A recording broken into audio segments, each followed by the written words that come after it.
let's talk about the biggest mismatches in this game. We could talk about the mismatches the Niners have over Philly first, in your opinion. There might not be that many, but what do you think some mismatches the Niners have over Philly are? Um, I'd say they're mismatches. Man, that's really is a tough one.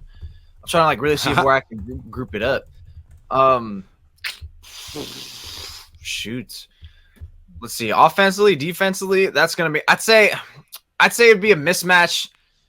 I'd have to go with the offense more so. It's a little bit of the mismatch more than the defense. But it's kind of not really tipped. The scale's not really tipped heavily one way or the other. In terms of the Niners having a mismatch, it'd be in terms of how they can attack with all their array of talents. Because in terms of the Eagles' offense versus the Niners' defense, there's more depth top to bottom for the 49ers because, they can attack with their backs, with Juszczyk, with Debo, with Brandon Ayuk, with George Kittle, with a huge sum of pieces.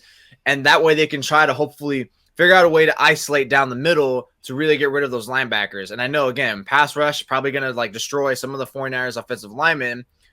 Because outside of Trent Williams, that's going to be a huge mismatch against about pretty much an all-pro and Hassan Reddick, Javon Hargrave, Josh Sweat. Then you even have Fletcher Cox and Brandon Graham who can step in there and help pass rush. But I'd say that'd be something. Kyle has the weapons who can really attack down the middle and isolate these guys. The same thing that the comment just said about that defensive player that he could take advantage of. Is pretty much you got to do something with the linebackers. You got to figure that out to really get in there. And I think that's something you could take advantage of. Yeah. They're an interesting defense. They have this nickelback Josiah Scott, who's not good, but he didn't play last game. He played 5 snaps last game. What they do is they have a bunch of safeties. They have Chauncey Gardner-Johnson. They have who else they got? They got Marcus Epps.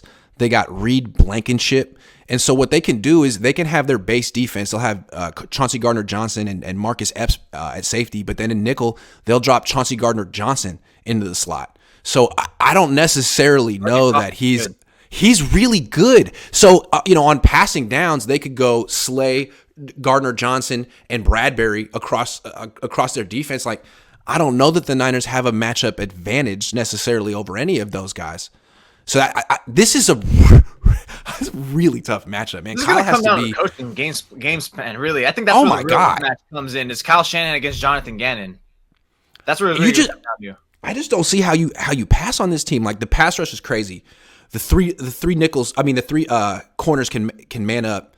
You want to go after the linebackers, but that's usually off play action. You know what I mean? That's usually on first or second down. What do you do on third down against this freaking team? Yeah, man. Because again, this team can get instant pressure with 4 guys, and they have 3 guys who can play press man coverage. Rough.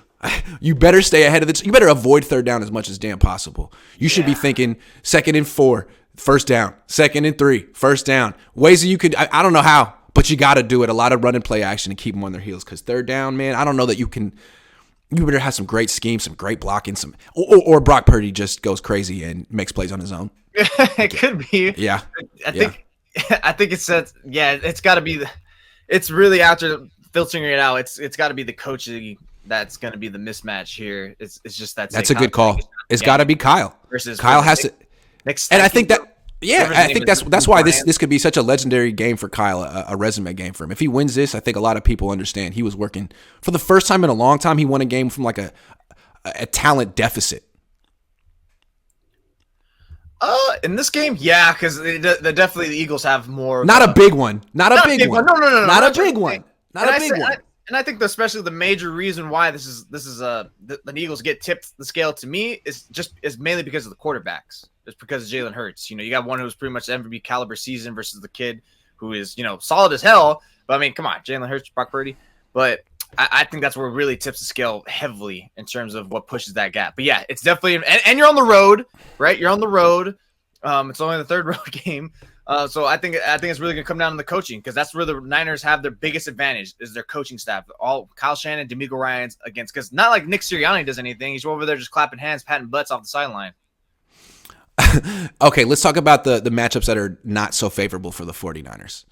How about Javon Hargrave against Spencer Burford?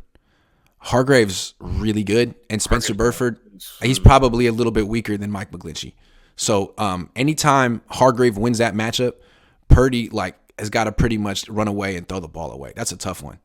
And then you got Jason Kelsey and the Philly interior O-line versus the Niners D tackles, who haven't been too stout recently. And then you got A.J. Brown versus all the Niners corners. I mean, all of them. Then you got Jalen Hurts as a scrambler versus the Niners wide 9 D-line that is just notorious for losing gap control. So, I mean, those are 4. And then you just look at Philly's strengths or just the Niners' weaknesses. What are they most vulnerable to? Big, strong, powerful offensive line, scrambling quarterback, guy who takes deep shots, great interior pass rush, and an offense that can get in 3rd and 5 or less. I mean, every single Niners weakness is a Philly strength. That's why this is a really, really intriguing matchup. They can use if the Niners find a way to win. So, all right, let's move on. They really had all 3 phases in terms of how to attack the Niners defense. Everything you need to do, Philly does well. Doesn't mean that they'll do it well in this game. Doesn't mean they won't turn the ball over 4 times like they did against Washington and lose. But this is what the Niners are going up against. It's hard. I picture this being this pretty much like the last week's game, except maybe the offense scores around the same amount of points. But I think that's a problem.